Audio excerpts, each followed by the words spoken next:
Hello everyone. आज हम लोग चर्चा करने जा रहे हैं यूपीएससी के बदले हुए पैटर्न्स पे। हमारे साथ है डॉक्टर सुनील श्रीवास्तव सर, जो पूर्वांचल की सबसे प्रतिष्ठित कोचिंग सृजन आईएएस एकेडमी के डायरेक्टर हैं। नमस्कार सर, जो है विगत वर्षों में देखा गया है कि यूपीएससी जो है जो भी क्वेश्चंस ला रही है बच्चों के लिए, वो बहुत ही अनएक्सपेक्टेड तरीके से पूछे जा रहे हैं। जैसा कि चर्चा में है लोगों को कि 2023 में भी कुछ बहुत पेपर कड़ा कठिन आया था और इस साल भी कठिन आया है। तो आगे भी ऐसा ही अगर आता रहा तो क्या मतलब कैसे हो सकता है बच्चों की तैयारी? देखिए, यहाँ निश्चित तौर पर इस बार का पेपर अगर बच्चों की ओर से ध्यान से हम देखें उधर से, तो थोड़ा सा अनएक्सपेक्टेड है। बट ये कॉम्पिटिटिव एग्जाम है और इसमें पहले से कुछ प्रेडिक्ट नहीं कर सकते। एक बात हम और ये कहना चाहेंगे कि किसी भी पेपर में आप देखें तो यूपीएससी में खास तौर से 25-30 क्वेश्चन ऐसे होते ही हैं जो लगता है कि हमने कभी देखा नहीं, कभी सुना नहीं है, लगता है बिल्कुल सिलेबस में नहीं है। लेकिन उसके लिए बहुत परेशान होने की आवश्यकता नहीं होनी चाहिए। और उसी 25-30 क्वेश्चन के आधार पे लोग बहुत हार्ड या बहुत टफ या फिर बिल्कुल सिलेबस से अलग एक धारणा बना लेते हैं। ठीक है, थोड़ा सा पैटर्न से हटकर थोड़ा हो गया है, बट वो सबके लिए है और हमको उसे हमें एक्सेप्ट करना पड़ेगा और उसके हिसाब से अपनी तैयारी को आगे आगे जारी रखना पड़ेगा। तो वो 25-30 क्वेश्चन अगर छोड़ दिया जाए, 50% पे यूपीएससी का प्री निकलता है आराम से, कोई दिक्कत नहीं है। आपके पास 70 क्वेश्चन है, 70 क्वेश्चन में 50 क्वेश्चन मारिए, कोई समस्या नहीं। और थोड़ी मेरिट नीचे भी आनी है। सर, जैसा कि लोगों ने बताया कि जो है क्वेश्चन सिलेबस के अनुसार नहीं है, तो क्या ऐसा है? थोड़ा सिलेबस के अनुसार जो है बच्चों का जो कहना ये है कि जैसे हिस्ट्री से कुछ क्वेश्चन ठीक ठाक आ गए, लेकिन मान लीजिए पॉलिटी या ज्योग्राफी से ऐसा लग रहा है कि हाँ थोड़ा सा वहां से कम होकर के करंट थोड़ा ज्यादा हो गए हैं। तो आयोग ऐसा हमेशा करता रहा है और हमें उसमें उलझना नहीं है। हमें बल्कि अपने आप को और तैयार करना है। हमें समझना होगा कि हम और किस किस एंगल से और किन किन क्षेत्र को और टच करें, ताकि आगे अगर ऐसा ही पेपर है तो समस्या ना आने पाए। सर, जो परीक्षा का बदलता स्वरूप है और कठिन और विविध प्रश्न पूछे जा रहे हैं, जी जी।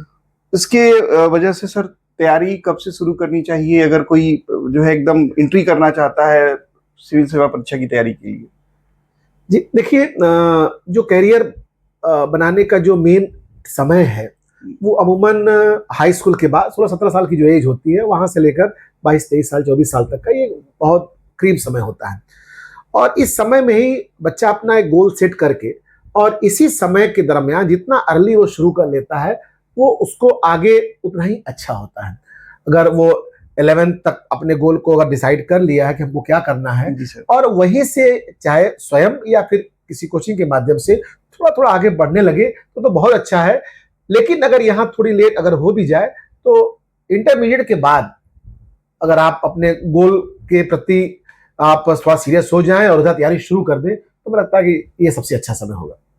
तो सर, जो बच्चे अगर स्कूल में पढ़ रहे हैं या कॉलेज में पढ़ रहे हैं अभी, तो अगर वो तैयारी शुरू करते हैं तो उनके साथ साथ एक समस्या ये भी आती है कि वो स्कूल के सिलेबस को ध्यान में रखें, स्कूल का अटेंडेंस ध्यान में रखें और जो है वहाँ के करिकुलम में भाग लें।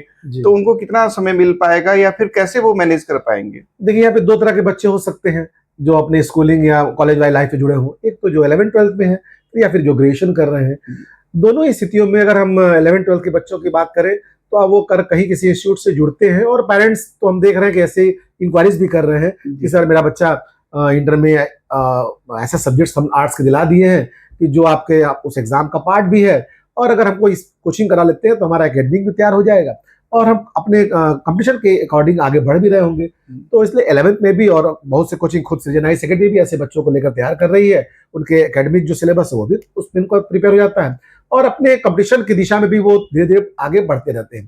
तो ऐसी स्थिति में अगर कॉलेज के अलावा अगर 2 घंटे भी आप समय कोचिंग पे दे रहे हैं तो 2 घंटे घर पे रिवीजन दे रहे हैं तो आपका दोनों आप कंपटीशन दिशा में भी बढ़ रहे होते हैं और आपका एकेडमिक भी कवर हो जाता है। सेम ये चीज ग्रेजुएशन के दरमियान भी है। ग्रेजुएशन में अगर आप कहीं अगर आप बीए या बीकॉम वगैरह कर रहे हैं और ज्यादातर जो बच्चे अगर पहले से तैयार हैं कि हमको इसी दिशा में जाना है तो इसको प्रेफर करते हैं जो बीटेक या फिर नीट वगैरह में नहीं गए, मेडिकल वगैरह में, तो काफी समय होता है।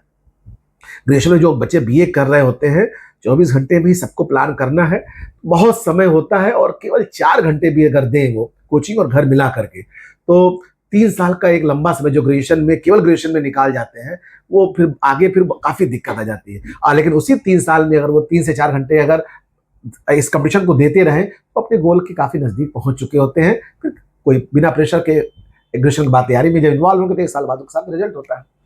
बिल्कुल सर, जैसा कि सर हमारे पूर्वांचल में जो बच्चे हैं वो ज़्यादातर सिविल सेवा परीक्षा के लिए ज़्यादा प्रिपेयर रहते हैं और एक अच्छा सोच भी है। लेकिन सर वो जब तैयारी करने के लिए जो है शुरू करते हैं, तो क्या कुछ बहुत ज़्यादा लेट हो जाता है जिसकी वजह से उनको औसतन 5 से 6 साल लग जाते हैं? नहीं, अब तो हम ऐसा नहीं महसूस कर रहे हैं, क्योंकि अब बच्चे भी कहीं न कहीं अवेयर हैं और पेरेंट्स भी बहुत अवेयर हैं। और इस चीज़ को हम इसको ऐसे ही समझ पा रहे हैं, क्योंकि हमारे पास अब तो बच्चे भी जो पूर्वांचल के ही आ रहे हैं ज़्यादातर, जी, जी। और गार्जियन जो हैं वो 11-12 का जो बच्चे हैं उनको लेकर आ रहे हैं।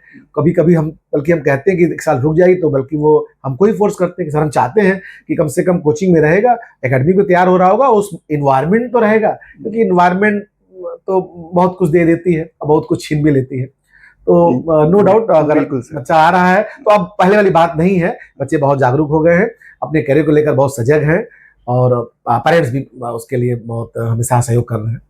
तो कुल मिलाकर सर ये कंक्लूजन है कि अगर कोई बच्चा पहले तैयारी करना शुरू कर देता है अर्ली एज में, तो उसके लिए एक एडवांटेज मिल जाएगा। एडवांटेज तो है, बिल्कुल है, क्योंकि देखिए जब आप ग्रेजुएशन की बात करते हैं, जो भी बच्चे कर रहे हैं, तो उनके सामने सीधे कंपटीशन होता है, और कहीं वो एक कोई फेल्योर मिलता है तो प्रेशर बनना शुरू हो जाता है। हाँ, और ग्रेजुएशन में भी अगर आप कर रहे हैं, अगर मान लीजिए आप 11th-12th में चूक भी गए और ग्रेजुएशन के दौरान कर रहे हैं, तो 3 साल का एक समय मिलता है, और उस 3 साल में आप एग्जाम देने के लिए एलिजिबल नहीं होते, लेकिन पढ़ने के लिए आप हमेशा आप एलिजिबल भी हैं, पढ़ाई कर भी रहे हैं। तो इस 3 साल में जो थोड़ा-थोड़ा आपकी तैयारी आगे बढ़ रही होगी, 3 से 4 घंटे आप डेली अगर दे रहे हैं कोचिंग के साथ सही मार्गदर्शन में, तो 3 साल बाद आप बिल्कुल अपने सिलेबस को कवर कर रहे होंगे। अब फिर जब आप एंट्री करेंगे, तो निश्चित तौर पे कहाँ प्रेशर, कोई प्रेशर नहीं रहेगा। फिर 1 साल बाद आप यानी सर जो बच्चे पहले तैयारी शुरू कर देते हैं, उनकी तैयारी जो है प्रभावी हो जाती है ज़्यादा। बिल्कुल प्रभावी हो जाएगी, और क्योंकि बिना प्रेशर के हो रही है। और प्रेशर भी उनको आगे नहीं रहेगा, बिल्कुल, क्योंकि बिल्कुल। वो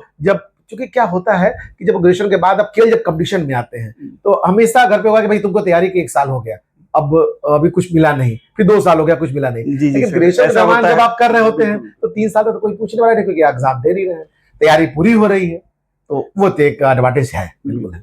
क्योंकि सर हड़बड़ी में पढ़ाई पूरी मुकम्मल नहीं हो पाती है। बिल्कुल। बिल्कुल। सर इसमें माता-पिता की क्या भूमिका होनी चाहिए अगर जो बच्चा शुरू से ही डिवोटी है कि हमको सिविल सर्विसेज ही करना है, तो उनको क्या करना चाहिए? क्या निर्णय लेना चाहिए? ये किसी भी बच्चे के करियर में सबसे बड़ा रोल तो पेरेंट्स का होता ही है, क्योंकि पहली शिक्षा भी उसकी वहीं से होती है। पेरेंट्स उसके पोटेंशियल से परिचित होते हैं, उसके इंटरेस्ट से परिचित होते हैं। बच्चा हो सकता है कभी वो ऐसा गोल को चूज कर रहा हो जिसमें माँ बाप को ऐसा लगे, पेरेंट्स को, कि हाँ शायद वैसी उसकी पोटेंशियल नहीं है, बट अगर बच्चे वो इंटरेस्ट दिख रहा है, वो पोटेंशियल दिख रही है, तो पेरेंट्स को निश्चित तौर पर उस दिशा में, उस गोल को अचीव करने में जो भी मार्ग में कठिनाइयां हैं या जो जरूरतें हैं, पेरेंट्स को पूरा सहयोग करना चाहिए, और पेरेंट्स कर रहे हैं अब, और वो मायने रखता है। तो इस दृष्टि से देखें तो पेरेंट्स का रोल फर्स्ट डे से, मतलब जिस दिन बच्चा डिसीजन लेता है कि सर हम इस दिशा में जाना चाहते हैं पापा, तो निश्चित तौर पर वहां से पेरेंट्स का रोल शुरू होता है, और ये रोल बच्चे के गोल को अचीव करने तक ये रोल हमेशा रहेगा, क्योंकि बीच में फेल्योर भी मिलते हैं, और उसमें पेरेंट्स का रोल बहुत बढ़ जाता है, और टीचर का भी उसमें रोल बहुत होता है। बहुत बढ़िया सर, थैंक यू बच्चों को और अभिभावकों को बताने के लिए कि किस तरह से हमें सिविल सर्विसेज को तैयारी को मुकम्मल कर सके। ठीक है, thank you so much. Thank you.